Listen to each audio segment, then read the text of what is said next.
All right, hello everyone. Welcome to a 5-minute chess game. Playing on chess.com. This is the 6th video in a row in April 2020 that I'm recording. We have ourselves a Bogo-Indian playing marlen5 from Russia. Okay, let's see. Knight, bd2, and bishop d2 are the moves I play. Yeah, I think this is the one I normally play. Yep. A little bit of a boring position with the dark square bishops off, but yeah, there's still a game to be played here. And I never remember if g3 is the move or e3. This is definitely a theoretical position. Um, hmm. Kind of want to go g3 because this bishop is going to be real annoying. Um, That's basically the extent of the thought. Okay, just gotta keep it going here. Can't be thinking for 35 seconds every move. I played this game yesterday where just completely winning and way down on time and lost on time. Happens a lot. Try and play a little faster. International Master John Bartholomew has this really great video series called Clock is a Weapon, where he tries to, and he plays 3-minute games, but he tries to just like make moves, don't worry about perfection or like really thinking too long, but just make moves and don't get down on time, using the clock as a weapon, right? And I really like those videos, and I think that he has become a stronger player, at least as far as online Blitz goes, for having done them. And yeah, it's just a challenge for me. It's a challenge for me if I'm not talking. It's of course more of a challenge when I am talking. Okay, this position looks pretty good. Again, I really don't like this b7 bishop, but yeah, otherwise it looks good. I kind of want to get e4 and e5 in. Attack the king. Um, it'd be great if there was some sort of discovery with the knight where, because this bishop is undefended right now. I just don't see anything like, yeah, I can't get like a second jump in with check. So yeah, I think just get a rook over and prepare this idea. Maybe other rook over to the file. Oh, that's annoying. Um, Part of me wants to sidestep it and keep the tension, but then other knight is going to come in. Really don't want that. That'd be the worst. Let's do this. Maybe knight g5, attacking the bishop. Oh, this is just going to be a real boring endgame. Or not endgame, but, middle game with queens on board and not very many other pieces. It's probably best though. I mean, this piece is clearly better than this piece, right? He doesn't have to exchange though. Or yeah, no, he does have to exchange. I was thinking the bishop could go back here, but then I'd take the rook, like after the knight moves.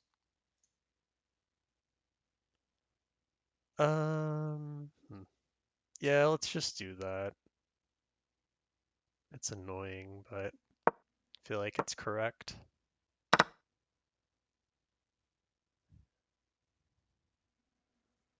So yeah, I mean, I don't have any weaknesses. I have a little more space, but yeah, I'm down on time. And ooh, that doesn't look like a good move.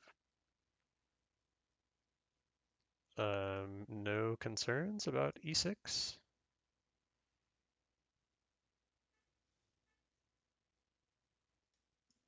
Yeah, let's push this. Attacked twice, defended once. Might be able to take with the queen. Like if captures, take with the queen, check. King moves.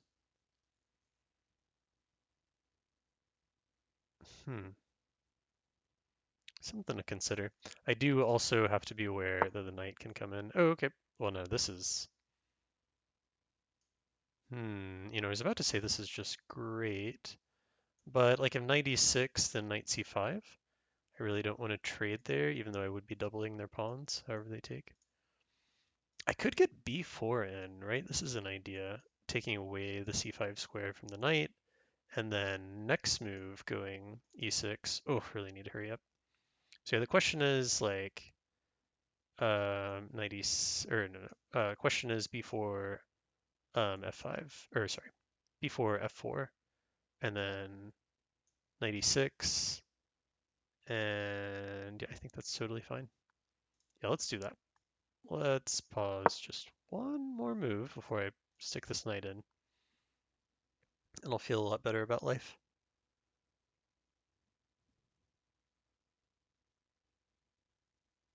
Uh-oh, opponent disconnected. Hope they come back. They come back. Okay, that's good. I was thinking after knight e6 I would be hitting this pawn, but then again, if knight c5 before I had played b4, then the queen would be defending it, so that would not have been a threat.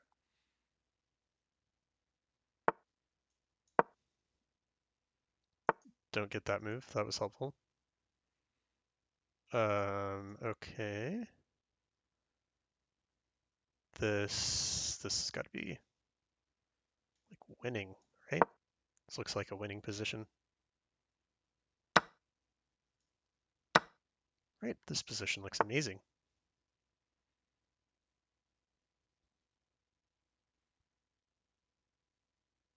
Oh, I really want to come over here and sack, but it's probably not sound. Okay, let's just yeah, let's just come back here. It's a nice safe spot. Again, way down on time here. Ah, that would have been a bad pre-move. Take with the queen. Don't do that. Okay, this was a bad move then. Yeah, I wanted to recapture with the queen, but just forgot the knight was on it. So yeah, now I'm probably going to go back this way to try and trade some of these pieces.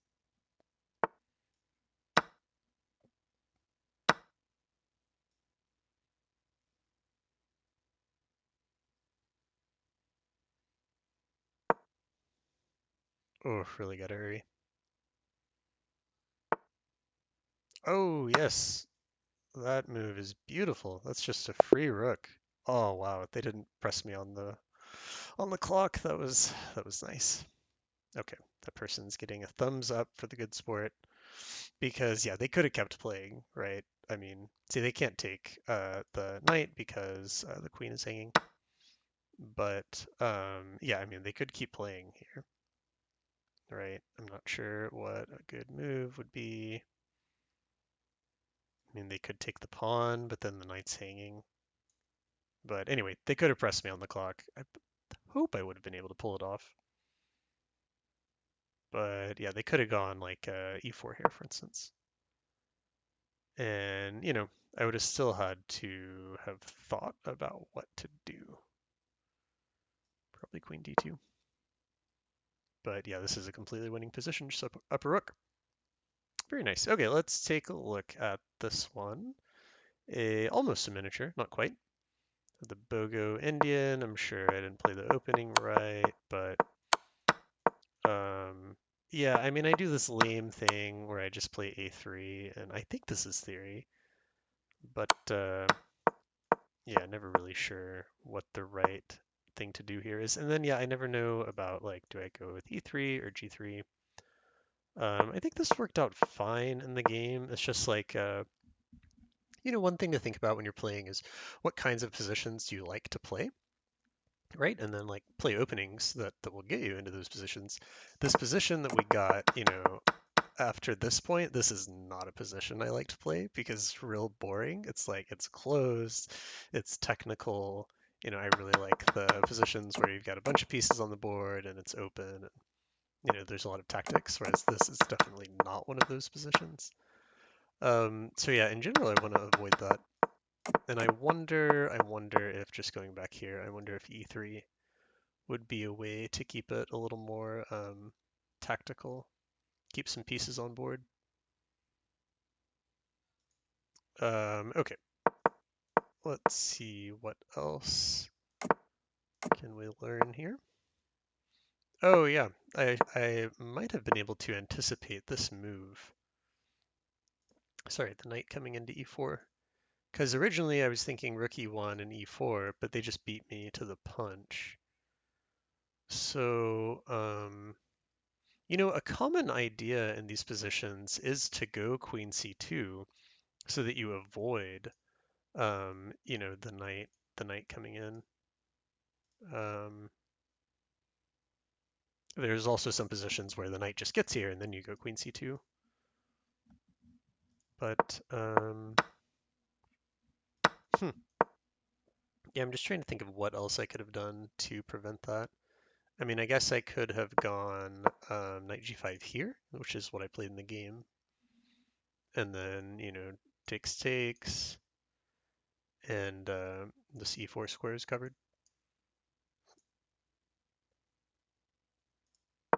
Something to think about.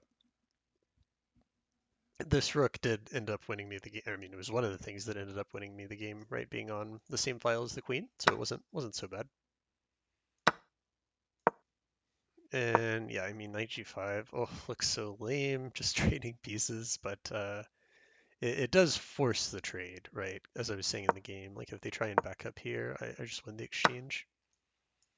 Sometimes it's okay to give up the exchange, like on the black side here. Sometimes it's okay because you've still got a light square bishop and the light squares around the king could be weak. Um, this I don't think is one of those positions. I think that black is just worse here. But yeah, I think about that a lot in the Grunfeld, where you've got, where, yeah, here we were, where like the black side will have a bishop here on g7, like they'll have this h7, g6, f7 structure. They'll have a bishop here, and sometimes white can give up the rook here, as long as you still have a dark square bishop on board. Um, it's not so bad. Like you're down the exchange, but you still have good activity and a good attack. There's lots of positions like that. That's just one example. Okay, and then yeah, I think f5 is just terrible here. You're just weakening squares. I mean, it's aggressive, but like, what are you doing here? These squares are protected multiple times, so this pawn isn't really doing anything, and this is just a weakness. So yeah, I don't like that move at all. Just h6, just kick the knight, get a flight square for the king. Probably have to just go back to f3, and then maybe like e5 after that. Could have been good. But okay, yeah, so they played f5. I feel like d5's got to be the right move here. Just trying to take advantage of this weakness.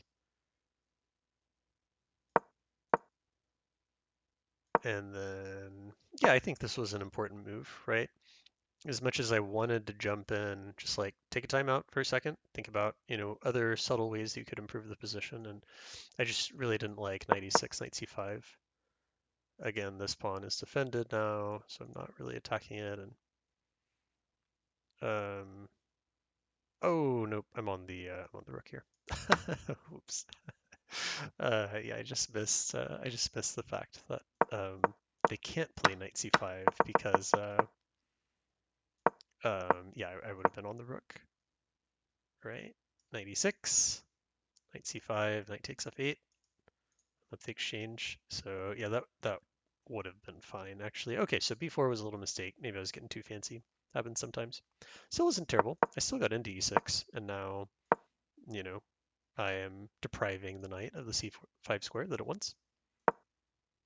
Yeah, and from here, I think just opening the position now that their king's more open, and I just wanted to get at their king and open some lines.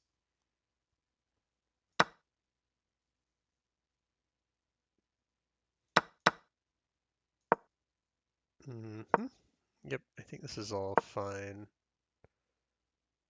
C6 was fine.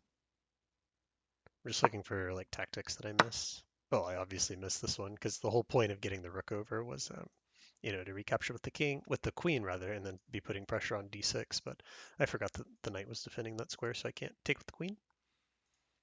But yeah, here I got real low on time, and yeah, they just missed that the knight was on this square, this d4 square. Those backward moves are hard to miss. Or sorry, they're hard to see sometimes. They're easy to miss, I should say. And yeah, it's actually a full rook, as I said, right? Because takes. Down queen. Very good. Okay, thanks for watching.